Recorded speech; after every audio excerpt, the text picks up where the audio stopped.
Hello there and welcome to my channel. In this video I'll be showing you guys how you can change your export location of your videos on CapCut.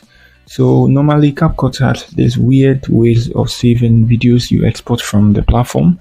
So you can see the path here. They are saying mic.local.capcut blah blah blah blah blah. So I'm going to show you guys how you can change the location to a simple one. So when you export your videos you're going to find them very much easy. So after editing your video, let's say this is your interface. So after editing your video, all you need to do is just tap on the export. Good. So you can see I've changed my export to, so this is the folder. You can tap on the folder to change it. And then you move it to, let's say, downloads, and you can even create a folder here by right clicking, new. Then let's say you do it CapCut videos.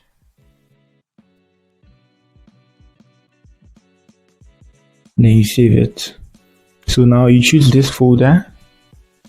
Now let's select it. You're going to see the path, so mic to downloads, and then another dash will come to CapCut folder. So now you proceed to export it. Then you're good to go.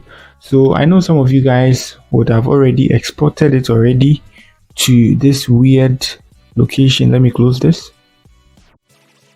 So I know some of you guys have already exported your video to this weird location. So to find this location is very much simple. Depends on the PC you are using, your operating system.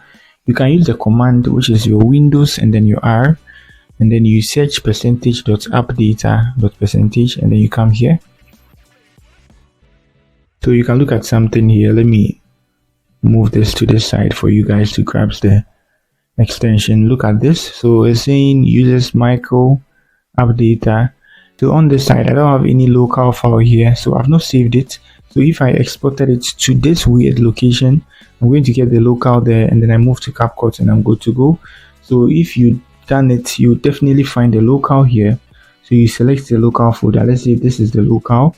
You just have to select the local like this. So when you select it, you're going to see CapCut. You open the CapCut, you're going to see the CapCut videos you've exported if you've done that.